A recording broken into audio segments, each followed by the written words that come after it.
बढ़िया. So chapter 15, delisting of equity shares. Delisting is, ठीक है, अगर आप स्टॉक एक्सचेंज से सिक्योरिटीज को डीलिस्ट कर रहे हैं तो डीलिस्टिंग ऑफ इक्विटी शेयर्स होगा. अब इसके लिए पूरा चैप्टर बनाने की क्या जरूरत पड़ गई. बहुत सारे लोग इन शेयर्स में, इन कंपनीज में इंटरेस्टेड होते हैं, of course, right. So if a company automatically delist तो पंगा हो जाएगा ना कि कौन से बंदे ने अपने शेयर्स रखे थे, अगर उनको टाइमली नोटिस नहीं मिला तो उनका लॉस हो सकता है. There are so many paraphernalia involve कि अगर कोई भी इंसान किसी भी कंपनी में शेयर्स ले रखा है और वो कंपनी अगर ऑटोमेटिकली बिना बताए डीलिस्ट हो जाएगी तो बहुत सारे पंगे हैं. ठीक है. अगेन एक और चीज़, डीलिस्ट का मतलब ये नहीं है कि उसमें ट्रेडिंग रुक जाएगी. डीलिंग का मतलब सिर्फ ये है कि वो स्टॉक एक्सचेंज पर नहीं रहेगा. ठीक है. Then you will have to physically trade in shares if at all you'd want to. Point समझ में आ रहा है. डीलिस्टिंग का मतलब ट्रेडिंग बंद होना नहीं होता. डीलिस्टिंग का मतलब सिर्फ स्टॉक एक्सचेंज से निकलना होता है. सो हमारा meaning of delisting of securities means removal of securities of a listed company from a stock exchange as the consequence of delisting the securities of that company would no longer be traded at that stock exchange. बढ़िया. सिर्फ उस stock exchange पर trade नहीं होंगे. यहाँ तक समझ में आ रहा है. The company list its securities on stock exchange has to provide marketability and liquidity to the security holders. इतना काफी है यहाँ तक. नेक्स्ट आ जाओ. अभी ये जो चार्ट बना हुआ है, ठीक है, इस चार्ट पे चेक करो. इन्होंने बोला है कि या तो आप वॉलंटरीली डीलिस्ट कर रहे होंगे या तो कंपल्सरीली होगा. कंपल्सरी हो गया मतलब आपने कुछ पंगा किया, कोई गलती करी है, कुछ किया होगा जिसकी वजह से आपको सस्पेंड करना पड़ा या स्टॉक एक्सचेंज से निकालना पड़ा, राइट. अलग इज नेक्स्ट इज वॉलंटरी. अब वॉलंटरीली में क्या होता है ना, voluntary delisting from all the exchange means what, understand, from all मतलब एनएससी बीएससी दोनों से अगर आप डीलिस्ट हो रहे हैं तो फिर आप अपने शेयर होल्डर्स को, ये एग्जिट ऑप्शन है ना, एग्जिट दिया हुआ है, ये एग्जिट ऑप्शन दिया जा रहा है शेयर होल्डर्स को. This exit is an option which is given to the share holders. ये इमेज थोड़ी सी और क्लियर होती तो you would have understood it better. Exit is the exit option which is given to the share holders. ठीक है. Exit option क्यों? क्योंकि आप स्टॉक एक्सचेंज पर नहीं हो, अब उनको ट्रेड करना पड़ा तो बहुत मुश्किल से ट्रेड कर पाएंगे, इसीलिए ही उनको एक ऑप्शन दिया जाता है कि if you want leave this shares. ठीक है. यहाँ तक क्लैरिटी. अब अगला उन्होंने बोला अगर आप डीलिस्ट हो रहे हैं पर आप सारे स्टॉक एक्सचेंजेस से नहीं हो रहे. अब हमारे पास बहुत सारे तो नहीं है, हमारे पास 2 ही हैं, one of them being NSC और बीएससी. इसका मतलब क्या हुआ कि आप एक से डीलिस्ट हो रहे हैं पर दूसरे से नहीं हो रहे तो आपको एग्जिट ऑप्शन नहीं दिया जाएगा. ठीक है. सारा का सारा जो स्टॉक्स है वो जहाँ पर अगर एनएससी में ट्रेड हो रहे थे वही पूरा बल्क बीएससी से ट्रेड हो जाएगा या वाइस वर्सा. ठीक है. नेक्स्ट उन्होंने बोला small company whether listed at any of the stock exchanges. बस यहाँ पर भी no bidding but exit opportunities there. बढ़िया. नो बिडिंग और ये सब क्यों बोला हुआ, क्योंकि अगर आप डीलिस्ट हो रहे हो इसका मतलब भी तो ये हुआ ना कि आप उनके शेयर्स खरीद लोगे. अगर कंपनी डीलिस्ट हो रही होगी तभी भी तो आपको उनको एग्जिट ऑप्शन देना पड़ेगा. एग्जिट ऑप्शन में होता क्या है, आप भी तो उनके शेयर्स खरीदते हो, राइट. तो यहाँ पर भी उन्होंने यही कहा हुआ है कि if at all that is the case you will buy there shares. Buyback मैंने और इसके साथ में क्यों पढ़ा है, क्योंकि बायबैक में जब आप शेयर्स खरीदते हो तो वो एक्सटिंग्विश हो जाते हैं. यहाँ पर एक्सटिंग्विश नहीं हो रहे. बिडिंग तो वही प्राइस आपको बताया जाएगा.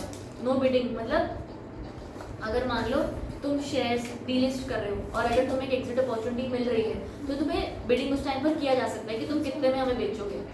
ठीक है. इस बायबैक में था, जैसे बायबैक में था सिमिलरली. लेकिन अगर स्मॉल कंपनी है, ठीक है, तो वो लोग बिडिंग नहीं करते. Clarity.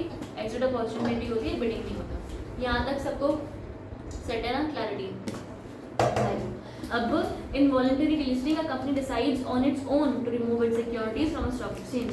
There could be many reasons for companies to take the route of voluntary delisting, such as company ceased to carry on the business, bankruptcy हो गया, या company has been acquired or merged with another. Whereas in compulsory delisting, the securities of a company are removed from a stock exchange as a penal measure for not making submission, complying with various requirements set out in the listing agreement within the time frame prescribed. The company has no choice to exercise on its removal from the stock exchange. बढ़िया. Clarity. ठीक है. ये paragraph हमारा mark हो गया. Next है delisting is different from suspension और withdrawal. ठीक है. इसको चीज को भी पूछा जा सकता है, अच्छा क्वेश्चन बन सकता है यहाँ पर. Delisting is different from suspension और विड्रॉल. हाउ एक्सप्लेन, कुछ भी बन जाएगा. तो यहाँ पर of admission to dealing which is for a limited period. Suspension या विड्रॉल एक लिमिटेड पीरियड के लिए. डीलिस्टिंग मतलब बेदखल ही हो गए, आप गए, अब नहीं आओगे. Whereas suspension on trading in securities means that no trade can take place in a securities of that company suspended for a temporary period. Suspension is not done at the instance of the company, but it is an action taken by the stock exchange against the company, generally for non-compliance of listing or conditions as stipulated in the SEBI LODR regulations. ठीक, उसके अलावा genesis छोड़ दो, क्या पढ़ेंगे genesis की, तो regulatory डब्बा एप्लीकेबिलिटी, कुछ नहीं, बस एप्लीकेबिलिटी किस पे, सारी equity shares of a company including equity shares having superior voting rights from already of the regulatory framework भी छोड़ना है ना, सब बताया तो है।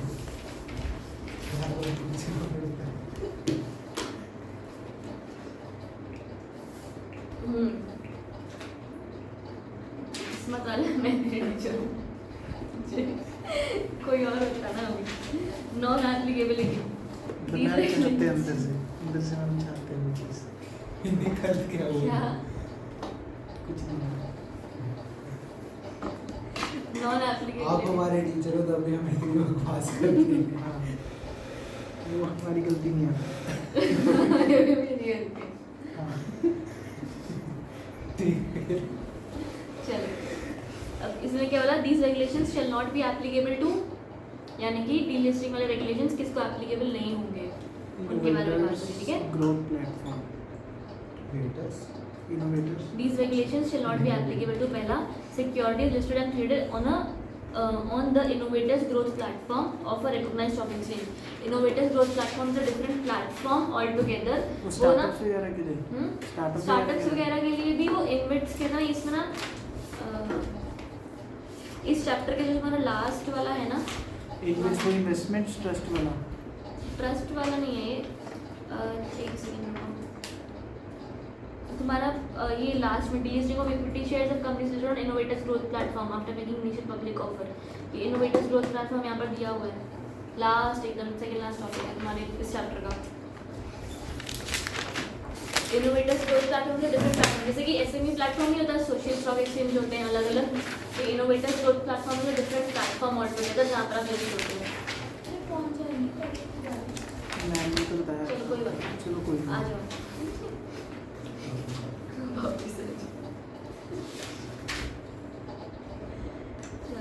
ठीक है, तो पहला securities listed and traded on that platform without making a public issue of deregulate non applicability, यानी कि ये वाला डीलिस्टिंग वाले प्रोविजंस आप पर एप्लीकेबल नहीं है। दूसरा, any delisting of equity shares of bankruptcy वाला है, इंसॉल्वेंसी वाला। Equity shares of a listed company made pursuant to resolution plan approved under section 31 of the insolvency code, if such plan provides for delisting or provides an exit opportunity to the existing public shareholders of a specified price. हम यहाँ पर अगर company आपकी wind up liquidate हो रही है तो आपका इंसॉल्वेंसी हो रहा है, right, in that cases also आपका इंसॉल्वेंसी के टाइम पर एक रिसीवर अपॉइंट किया, अगर आपको याद है तो रिसीवर अपॉइंट किया जाता है, वो रिसीवर आपका सारा शेयर्स का ध्यान रखेगा और इवेंचुअली मार्केट में शेयर्स आपके डिस्ट्रीब्यूट कर देगा, तो उस टाइम पर भी ये वाले लिस्टिंग प्रोविजंस एप्लीकेबल नहीं होंगे, ठीक है। दे आर डिफरेंट वाले provisions all together. However the existing public shares holders shall be provided an exit opportunity at a price which shall not be less than the price by whatever name called at which a promoter or an entity belonging to the promoter group or any other shareholder directly or indirectly is provided an exit opportunity. देख लो, existing public shareholders shall be provided an exit opportunity at a price which shall not be less than the price by whatever name called at which a promoter or any entity belonging to the promoter or group is provided in it. समझ आया? अच्छा, जिस rate पे promoter ने exit लिया है उस rate से नीचे हम शेयर होल्डर्स को दे नहीं सकते, उससे ऊपर ही दे सकते हैं, ठीक। और उनको यूजुअली आप वैसे भी ऊपर ही होता है, उनको प्रीमियम पे दिया जाता है कि कोई भी बंदा अगर शेयर्स छोड़ रहा है तुम्हारे तो ऐसे थोड़ी छोड़ देगा, ठीक है। नेक्स्ट अभी further the details of delisting of such shares along with justification exit price and delisting etcetera, वो आपके सारी जगह पर कोड सब जगह पर हैंडी है। फर्दर वाला पैराग्राफ नहीं भी करोगे पूरा चित्रकारी हो जाती है। Conditions for delisting, regulation 4 provides that neither any company shall apply for nor any recognized exchange shall permit delisting of securities of a company pursuant to, यानी कि यहाँ पर ये जो 4 पॉइंट्स दिए हुए हैं ना, इन 4 पॉइंट्स में आपका डीलिस्टिंग नहीं होगा अगर आपने अभी अभी बाय बैक किया था शेयर्स का, या तो आपने अभी अभी प्रेफरेंशियल अलॉटमेंट किया था। Preferential allotment made by a company, preferential allotment is अपने प्रेफरेंस के बेस पे कि कुछ इसको- कुछ बंदों को प्राइवेट वही है, चला वही है, लेते हैं, प्राइवेट में unless a period of 3 years has elapsed from the listing. आपको Yeah. आए हुए मार्केट में 3 साल ही हुए हैं और instruments which are convertible into the same class of equity shares that are sought to be delisted are outstanding. वही preference के मतलब प्रेफरेंस नहीं रिडीम कर रहे हैं प्रेफरेंस नहीं नहीं अच्छा नहीं पढ़ दोबारा अपना।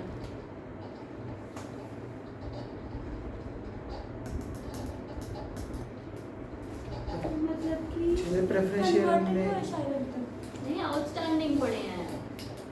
कन्वर्ट नहीं हुआ मतलब बाहर खड़े हैं।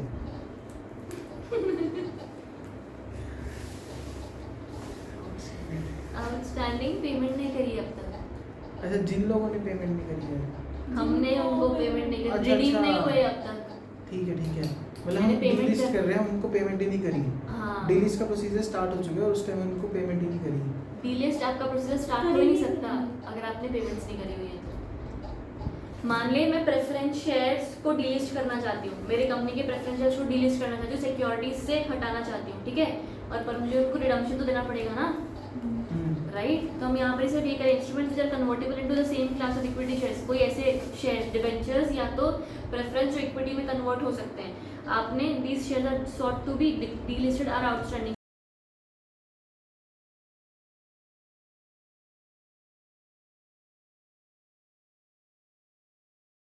ये कुछ नहीं बन सकता बिना पेमेंट्स में, यहाँ तक ठीक है। Next, no acquirer shall direct और indirectly employ the funds of the company to finance an exit opportunity or an acquisition of shares made pursuant to delisting provided under these regulations. मतलब no acquirer shall directly or indirectly employ the funds of the company to finance an exit opportunity. मैं तुम्हें पैसे देकर ऐसा बंद करा रहे company तो हम acquirer जो है ना shall directly or indirectly अपने funds use करके कंपनी के लिए मतलब funds of the company to finance an exit opportunity or an acquisition of shares made pursuant to the delisting provisions नहीं करेगा। मतलब I will not influence you to sell me the shares. Point समझ में आ रहा है?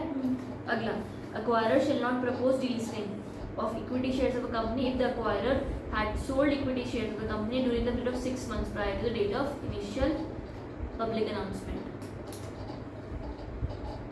आपने अभी acquirer as such क्या हुआ यहाँ पर हमने ना वो एक्विजिशन और टेक ओवर कोड और ये सब अक्वायरर की डेफिनेशन नहीं पढ़ी है, इसलिए थोड़ा बहुत कंफ्यूजन क्रिएट हो सकती है, ठीक है। पर यहाँ पर हमने बोला कि एक लिमिटेड परसेंटेज ऑफ अक्वायरर होगा बंदा to be recognise as an acquirer, कुछ तो परसेंटेज 26 51 होल्ड कर रहा है, ठीक है। वो बंदा बोल नहीं सकता कि डीलिस्ट कर दो अगर उसने अभी 6 महीने पहले अपने सारे शेयर्स बेचे हों, ठीक है। यहाँ तक सब समझ में आ रहा है? अब ना कैसा काम करूं?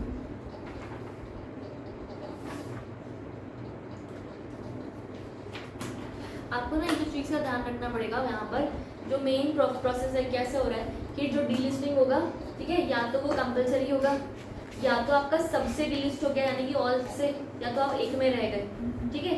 तो अगर आप सबसे डीलिस्ट हो रहे हो ना, when a person is delisting from all of the stock exchanges, तब है सबसे बड़ा प्रोसेस, बाकी छोटे छोटे हैं। क्यों? क्योंकि अगर आप सबसे डिलीस्ट हो रहे हो तो आपको पूरा प्रोसेस वो देखना पड़ेगा, एग्जिट अपॉर्चुनिटी, वही मर्चेंट बैंकर को अपॉइंट करो, चेक करो सब कुछ हो रहा है ढंग से, नहीं हो रहा है।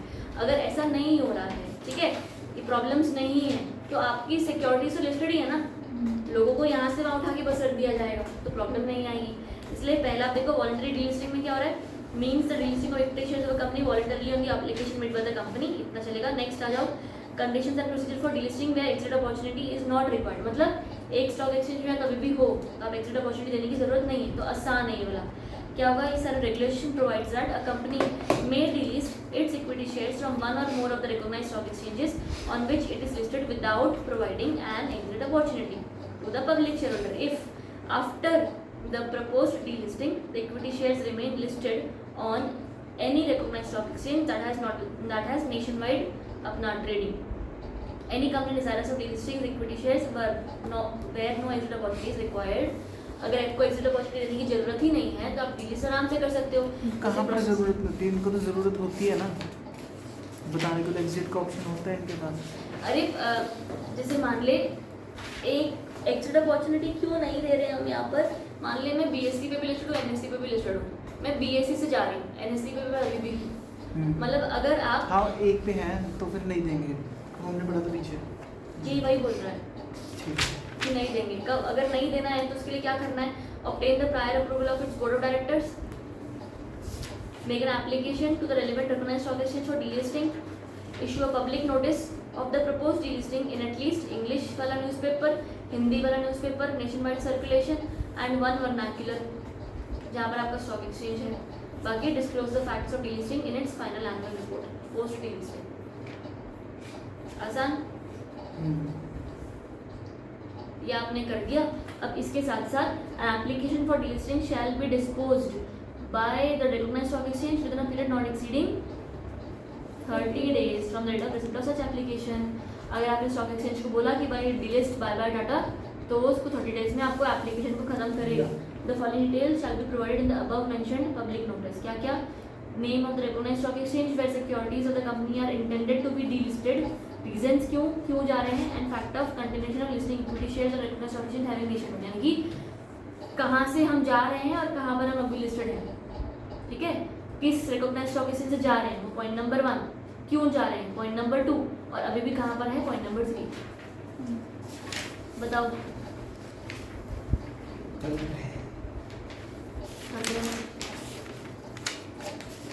ऐसा करो,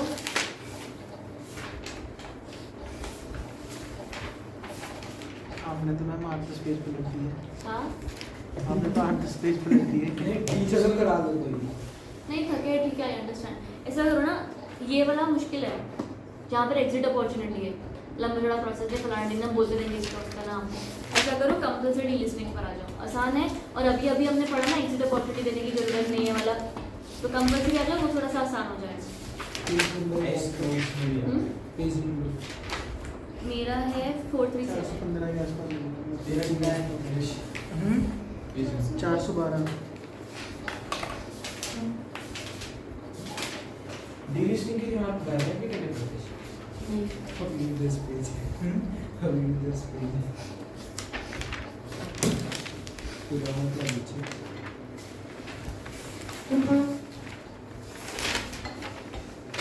लेकर कितने 4 पेज तो सारे हैं यार।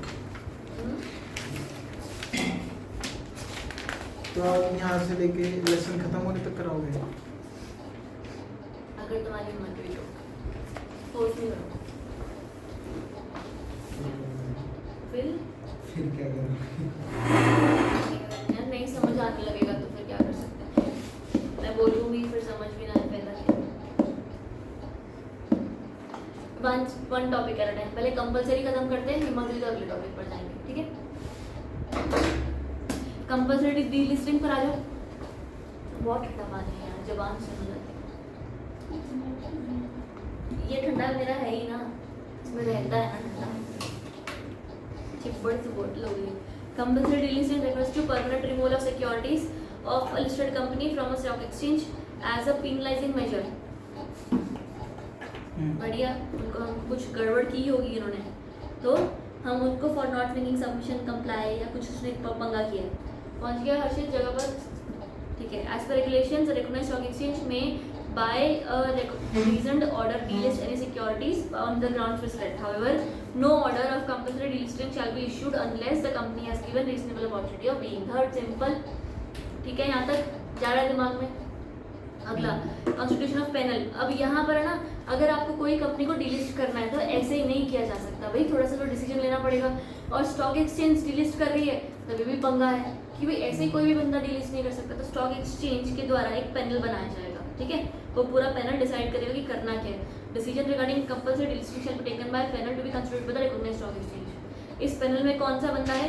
2 director of the stock exchange, representative of investor association of SEBI, 1 representative of ministry of corporate affairs या तो एमसी या तो रजिस्ट्रार ऑफ कंपनीज, एक एग्जीक्यूटिव डायरेक्टर और secretary of recognised stock exchange. बढ़िया, तो ये सब मिल मल के डिसाइड करेंगे कि क्या इनको डीलिस्ट करने की जरूरत है कि चल जाएगा, ठीक।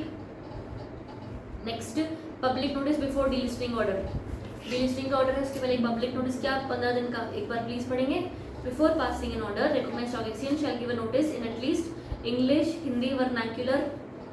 आ जाओ थर्ड लाइन पर, where the relevant recognised stock is located and of the proposed delisting giving a time period of not less than 15 दिन, 15 working days from the date of such notice within which representations if any may be made by the recognized stock exchange by any person agreed by the proposed delisting। Point समझ में आया? मैंने order किया कि delete कर दो, उस order का पब्लिक नोटिस देना पड़ेगा। नोटिस के 15 दिन तक हमको वेट करना है रिप्रेजेंटेशंस के लिए कि कोई बंदे और किसी का तो नुकसान नहीं हो रहा डिलीट करने पर। यहाँ तक साथ में हो। अगला, delisting order by the recognised stock exchange. अब उनको मन किया तो फाइल करेंगे। अब अगर शेल बैल passing in order compulsory delisting consider representation से एनी, अगर आई है तो रिप्रेजेंटेशन सिर्फ टॉपिक में आई थी by the company and also in representation received in response to such notice and shall comply with the guidelines provided in the regulation. सब कुछ मद्देनजर रखते हुए वो आगे ऑर्डर पास करेंगे। ऑर्डर पास करते टाइम गाइडलाइंस क्या है उनकी? पहला, stock exchange shall take into account grounds prescribed in the rules made under securities contract regulation act while compulsory delisting.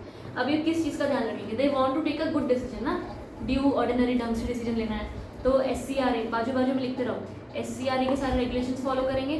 दूसरा, reasonable steps to trace promoters, हाँ यहाँ पे चलेगा ना, प्रमोटर्स के बारे में देख लिया कि भाई कौन सा प्रमोटर्स को ट्रेस कर रहे हैं, ठीक है, कि भाई कौन सा प्रमोटर है। Third, shall consider the nature and extent of the alleged non compliance, non compliance का एक्सटेंट, ठीक है। फोर्थ, recognized stock exchange shall take reasonable efforts to verify the status of compliance with the provisions of ये, तो यानी कि compliance with Companies Act, right? Next, names of the companies whose equity shares are proposed to be listed and their promoters have been displayed in the separate, यानी कि disclosure, कहाँ disclosure है? Website पर और हर वेबसाइट पर, ठीक है।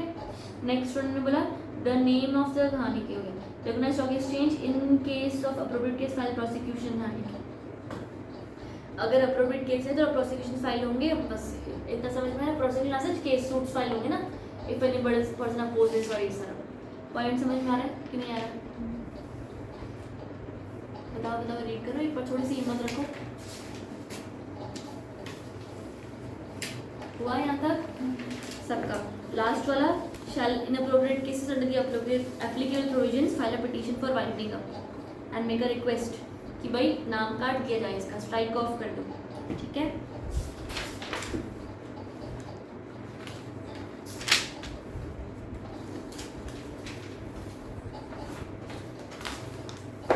Public notice after delisting order, सब जगह नोटिस लगेगा भाई, हिंदी, इंग्लिश, वर्नाक्यूलर में।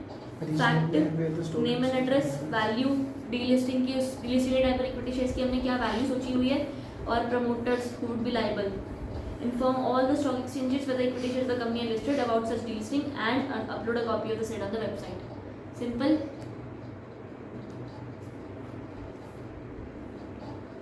बताओ यहाँ तक कोई डाउट है?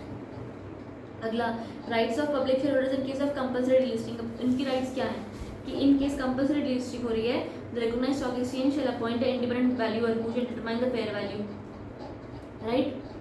कंपनी की क्या वैल्यू है ना, उस हिसाब से आपको शेयर्स का प्राइस मिलेगा ना।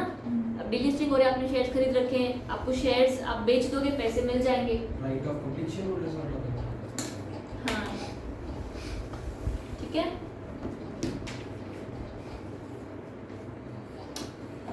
यहाँ तक सबको क्लैरिटी है? फर्स्ट पॉइंट कह रहा है कि एक इंडिपेंडेंट वैल्यूअर अपॉइंट करो, वो वैल्यूअर बताएगा कि शेयर्स की प्राइस क्या है।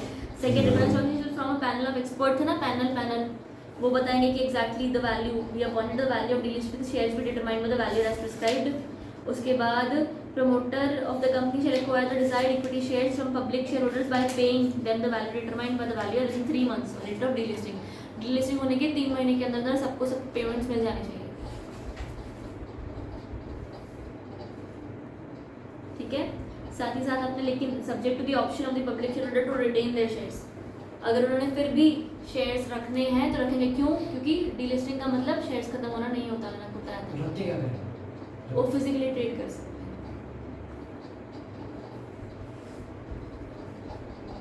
कन्विंसिंग हो गया? इसमें हमने रीजंस पढ़ी है डीलिस्टिंग के। रीजंस हमने डीलिस्टिंग के, हमने ये देखा कि वॉलंटरी होता है और कंपलसरी होता है। तो कंपलसरी में जो अभी इतना लंबा था ना, ये रीजंस ही थे टाइप्स ऑफ। रीजंस बोल रहा हूँ, तो प्रोसेस टाइप नहीं प्रोसेस नहीं है ये, प्रोसेस तो क्या होता है, रीजंस तो होते हैं। सारा वही है ना, नॉन कंप्लायंस हो गया या आपने कुछ फाइलिंग नहीं करी या आपकी गलती हुई। जो गाइडलाइंस है देख एक बार, कंपलसरी में यही जरा गाइडलाइंस मेरा फॉलो नहीं करी। नहीं मतलब तो वो सिनेरियो जानना चाहता हूँ मैं कि कंपनी बंद नहीं हो रही है, रन कर रही है, बस वो डीलिस्ट हो गई है। हाँ ऐसा ही है, वही है। पूछ रहा है क्यों हो रही है फिर डेली जब रन हो रही है ना? क्योंकि उसने स्टॉक एक्सचेंज के कोई कंप्लायंसेस नहीं करे या सेबी के कोई कंप्लायंसेस नहीं करे, और आप अब इतने कंप्लायंट नहीं हो कि आप स्टॉक एक्सचेंज पर पब्लिकली सब लोगों के शेयर्स खरीद के रख सको। फिजिकली तो होते भी नहीं है। हाँ वैसे नहीं होते हैं इतना, पर ऐसा पूरा का पूरा खत्म नहीं हुआ है। अगर कोई कंपनी स्टॉक एक्सचेंज पर है ही नहीं तो फिजिकली डील ये करेगी ना। स्टॉक एक्सचेंज बीएससी एनएससी की बात हो रही है कि सारे स्टॉक एक्सचेंज जितने और भी मतलब? नहीं सिर्फ बीएससी एनएससी की बात, दो ही नहीं है स्टॉक एक्सचेंज। अरे वो भी तो होते हैं यार, रीजनल वालों की बात नहीं हो रही। डी से भी तो होता है, जो यहाँ से रजिस्टर जाते हैं वो उस पे जाते हैं। एंड एसएम प्लेटफॉर्म दी फॉर दीवार।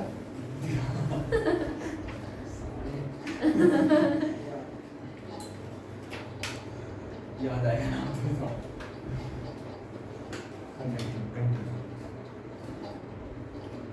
इसमें कह रहा था क्या कहना चाह रहा था? फोटो बाय कंटिन्यू हो गया। चलो बस कॉन्सिक्वेंसेस कहाँ तक पहुँचे थे?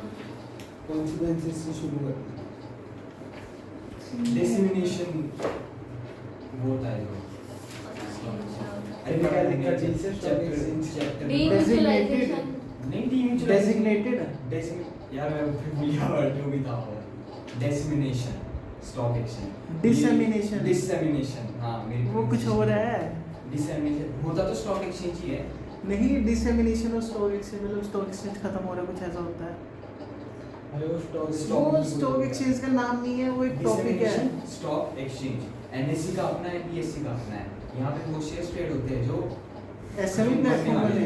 मौत होने वाली है जिनकी अच्छा जो सारे इंसॉल्वेंसी के कगार पे हैं। बोल सकता है। मेरे को याद नहीं है, वही बोला था ना मैं तुम हो गई थी वो Crazy क्रिश नहीं हो पाया। भाई होना पड़ता है। नहीं मेरा right of public share holders हमने पढ़ लिया ना, बस ये कंपलसरी वाला एक पेज रह गया, वो टॉपिक खत्म कर लेते हैं ठीक है, फिर नहीं पढ़ेंगे आगे। बस consequences of compulsory delisting, it the company and full time director personnel जो भी सारे बंदे होंगे प्लीज बस लास्ट बहुत हो गई।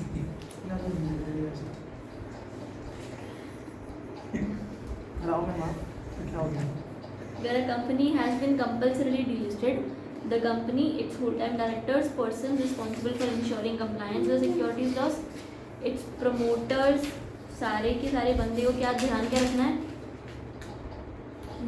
एक्सेस नहीं कर सकते सिक्योरिटी मार्केट में, लिस्टिंग ऑफ अगले 10 साल तक वो वापस नहीं आ सकते। 10 साल तक वो लिस्टिंग नहीं कर सकते बस वाह। After the delisting.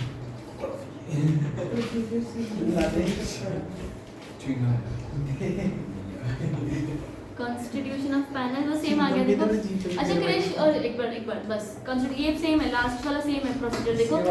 पैनल आ गया, फिर वो पैनल के बाद पब्लिक नोटिस आ गई सारी भाषाओं में, उसके बाद वो नॉट मेंशन 15 दिन का तुम लोग को रिप्रेजेंटेशन के लिए बोला था। कौन सा? ये प्रोसीजर वो रिप्रेजेंटेशन नोटिस दिया तो 15 दिन वेट करोगे, रिप्रेजेंटेशन देंगे लोग कि अच्छा। डीलिस्टिंग से प्रॉब्लम तो नहीं हो रही। फिर डीलिस्टिंग का ऑर्डर पास हो जाएगा, पब्लिक नोटिस आ गई, वापस से डीलिस्टिंग का ऑर्डर पास होने के बाद दोबारा हर भाषा में और वेबसाइट पर भी। उसके बाद अपॉइंटमेंट ऑफ वैल्यूअर जो अपॉइंट करेगा वो फेयर वैल्यू बताएगा कि किस पे प्राइस पे तुम्हें मिलना चाहिए। एक्विजिशन ऑफ pay शेयर्स हो करने जाएंगे वाला। और finally company hold time director ये वाले 10 साल तक आएंगे। चलो करनी पड़ेगी। कर दो प्लीज। बस ठीक है आज का।